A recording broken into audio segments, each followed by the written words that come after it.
So before we get into this, some of you might wonder about my opinions on Star Wars Rivals, the new Funko minifigure game that came out. Well, I went out, bought one booster pack, and pulled the worst character.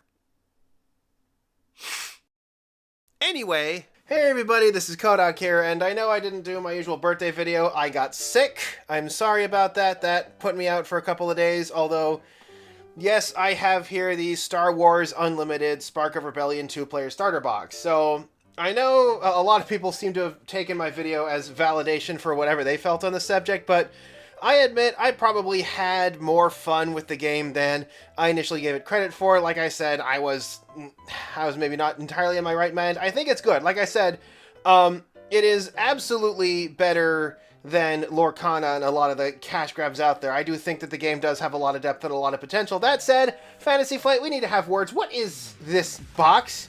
Why is this box so terrible? I feel like we've had words about boxes before. Okay, so this is the box that it comes in, and let me tell you, this thing is an absolute travesty. I know I talk about the boxes, but believe it or not, when I finish playing a game, you know what I like to do? I like to take all of the components, pack it up, and put them into this nice box. But they made that impossible with this, with how they designed it. So, first of all, look at this. They put the tear strip on the front. Don't do this. I have said so many times, tear strip on the back, because that way you can then fold it over and turn it into a tuck box. This is something that I have said multiple times about this sort of thing. That is how you want to build these starter boxes, is you want to make them able to be reclosable, and by doing it with a tear strip on the back, like all the Pokemon decks do, you can have it be reclosable and tamper evident. But they didn't really do that, because if we look inside the box, what is all this in there? So the thing about the box is the posters, the tokens, the rules, and the boxes, they are like kind of in this part of the box, but the cards were actually stashed in this sort of gap here, like you can see in there how there's like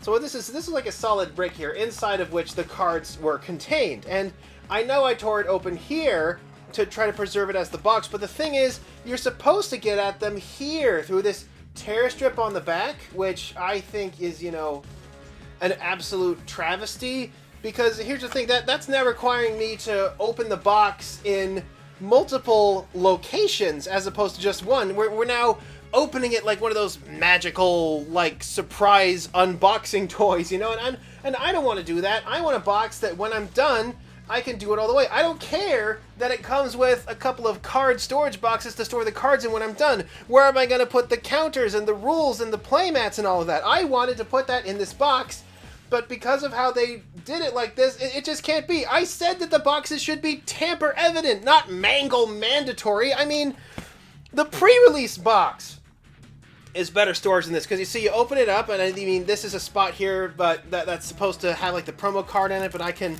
like slip the booster packs. I actually like to archive the booster packs in here. I can slip extra cards. The box still fits in here. The counters and the rules still fit in here. I can actually fit one of those deck boxes into here. It doesn't shut, but it's still better storage than this thing. And you know this, Fantasy Flight. I know you know this. You're a board game company. You know the importance of a box that can be reused. In my video talking about you, I mentioned how your boxes didn't really measure up to what they were designed to do. So you know what you did? You went and fixed it. You went and made boxes that worked as good storage. Now, what was I expecting from your $30 trading card game starter box? I mean, I wasn't expecting like fancy hard cardboard, but I was expecting better than this. And let me just reiterate, they put effort into making the box this bad. This isn't some kind of amateur design mistake. They made it like this on purpose. For what reason? To try to sell some kind of additional product down the line? Buddy, you're a board game company. You understand the concept of putting the game away when you're done. There is literally no reason for this. Come on, man. I mean, you guys know what you're doing. I've said this multiple times. You're a professional company. Okay.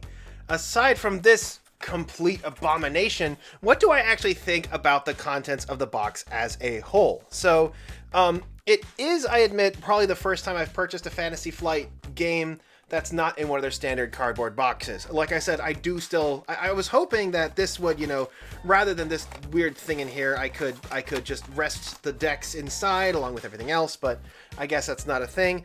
I like to display those boxes. I guess not everybody else does. But as for what's inside, we have for $30, which I think is a bit much for an entry product. I've established this, even a 2-player one. We get a pair of full 52 card decks. We have the leader card. We have the base of basic base. We have some tokens, which are double-sided experience and shield tokens, which is what a lot of people are going to do. It is kind of nice that you have the details on there. So does this count as a... Does this actually count? Oh, it's a token upgrade. So it actually counts as an upgrade. So cards that defeat upgrades, I guess, can boot these. That's interesting. Also comes with our standard, it comes with a full 50 card decks. We get a red-green dark deck for Vader and a blue-yellow light deck for Luke Skywalker. So you're getting representation across all of the colors, so that's nice. And there are unique cards in each deck. Although, let's go back to that box for a minute, because what it says on here is, it says it has 110 cards. 6 of those are tokens.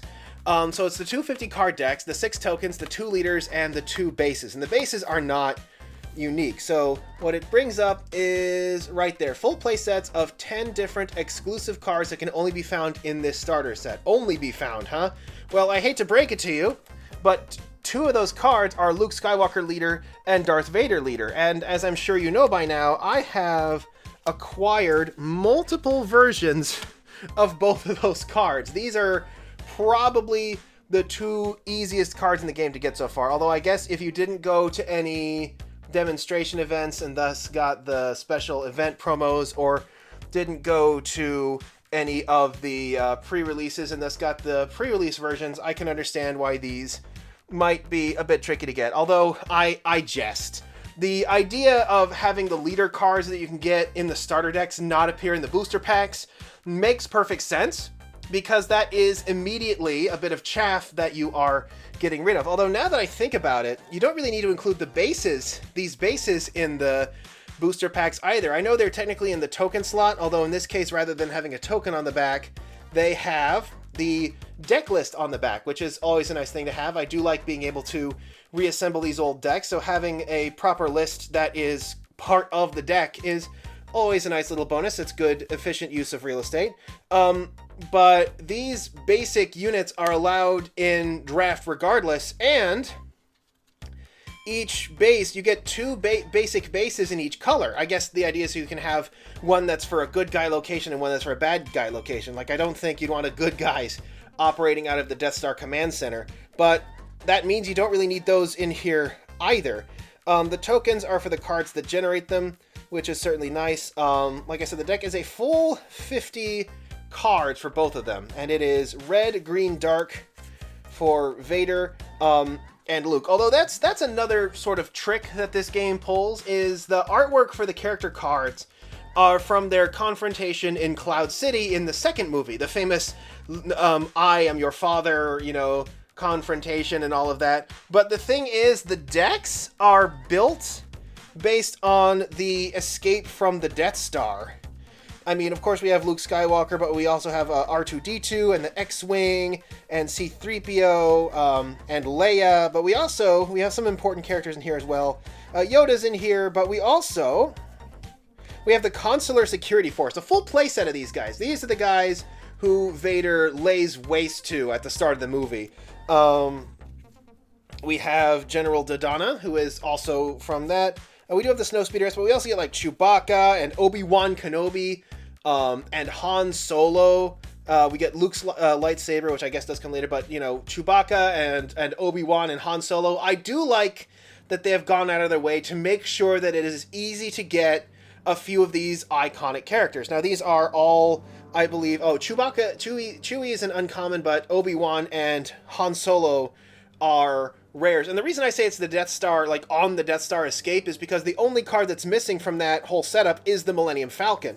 Because we have, Han Solo and Obi-Wan. Of course, we have Darth Vader as our main character. We also have, we have Death Star Stormtrooper. We have Admiral Mahdi. I can't remember if this is the guy who gets choked out in the boardroom scene. I think it is. But we also get Admiral Pietz but Super Laser Technician is Death Star. Cell Block Guard is Death Star. General Veers is Empire, but he's basically the Imperial version of that guy I showed up before. But we have like full playsets of Moff Tarkin, and Moff Tarkin, you will notice, is Rarity S. And cards that are at Rarity S, they say that it is special rarity, but I call it starter rarity because so far all of the cards with that rarity are in the starter deck. And if a card is in the starter deck, you get a full playset of it, which is pretty good because this is actually a pretty good card. I can't imagine running a green dark deck without a full playset of this version of Moff Tarkin, who allows you to skim your top deck for Imperial cards, which, since you're going to be running a dark side deck anyway, is probably going to be the whole thing, right? I am a little upset that we only get one TIE Advanced. Remember how I said I was sick? Ugh. I am a little upset that we only get one TIE Advanced. This is a good card, although I guess we also only get one copy of the Rogue Leader. But we do also get Emperor Palpatine, we get Vader's lightsaber. We, of course, get I Am Your Father, the card, so I guess this is Empire Strikes Back. But it feels a lot like Escape the Death Star, and I would not blame them if they had labeled this the Escape the Death Star starter set, because so much of the cards in here build up to that. And, you know, probably the best place to start with Star Wars. It's the part of Star Wars that I believe most people are the most familiar with, even with the prequels and the sequels having been released afterwards. I think when people think Star Wars, they are thinking A New Hope. The first set, the Spark of Rebellion set, spans the distance between Star Wars Rebels and Empire Strikes Back. There are cards that wiggle outside of those, but those are usually like legendary cards. Those are rare occurrences compared to what we get out of this. So it is complete decks. A lot of those good cards are one-ofs. Like, you only get one copy of Chewie, only one copy of Han, only one copy of Kenobi. Mixed thoughts on that, because it's nice that we get the iconic cards, that's good, but it also kind of feels like they're asking me to buy 3 copies of this in order to easily acquire more copies of those cards, which maybe yes and no. I mean, the fact that we get full playsets of all the exclusive cards is kind of telling people, no, you should probably go and find more of those cards in the packs. It's nice to get a taste of this, although if people do, for some scatterbrained reason, buy multiples of them to get the full playsets, that's a lot of the deck exclusive cards going into circulation that people will no longer have to buy the starter deck for. I do think they're pretty good starter decks. I know that they have like a lot of the good cards, like the TIE Advance at like a one-of, so they might appear during a game but not in different games, so you at least get some variety there. I still think $30 is a bit much, especially considering the additional kit. Now, we do have, these are combined playmats and posters. So on one side, you have this slick poster of the card art. That is nice. And on the other side, we have a complete playmat telling us where everything goes. And yes, the ground units and space units. The Luke Skywalker deck does have these reversed. So if you put them up against each other, they will line up accordingly. I do still feel like they should make another more proper indicator. For example, like a special card or a special token that can be set down to indicate when something is ground and which area is ground and which is space. If you look at the video I did about the pre-release, you saw I made those out of paper. That might be an untapped market, would be to have ground and space icons. It also comes with the punchable tokens. It comes with it comes with 2 different chips rather than just repeating this one twice. I might have repeated this one twice. I do hope to get more of those epic tokens because the special bases actually also have epic actions and require those special tokens. Rulebook is separate. Nice. I do wish we got a little more out of the rulebook. Like, I honestly wish that we got the artwork for Cunning in here. So they actually have cards, some of those legendary cards. Like, I have the Vigilance card.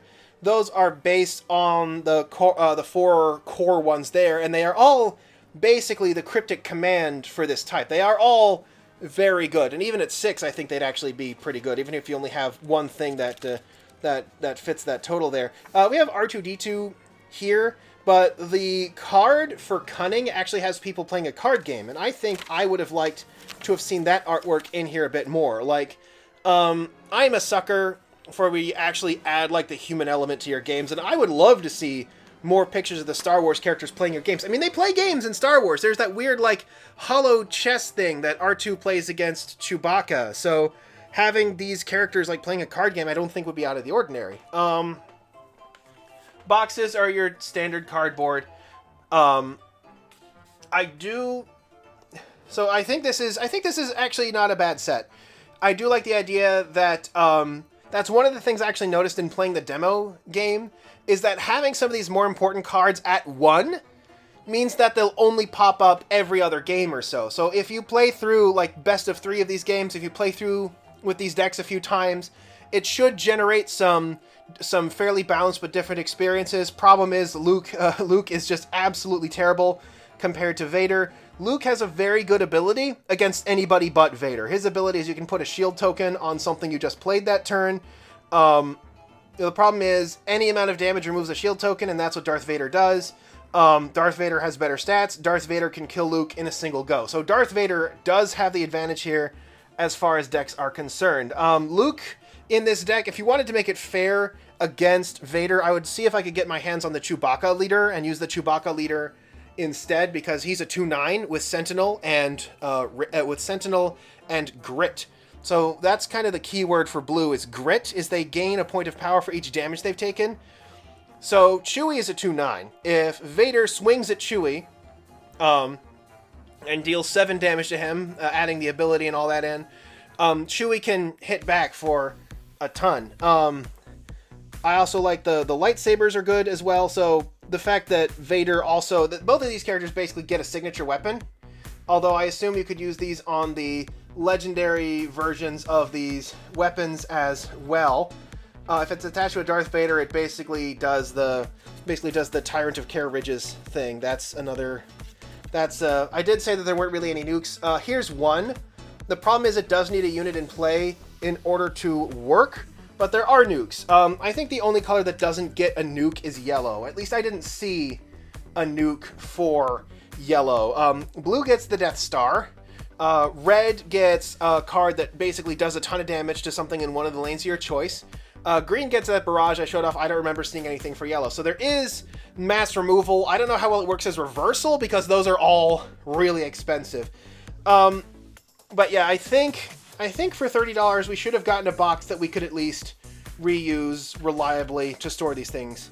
I know the cards fit in these, but what about the tokens and the things? Like I said, the pre-release box is a better storage container than this, and honestly, I expect a bit more in the future. So yeah, that is a quick look at the decks, and until next time, this is Kodak signing off.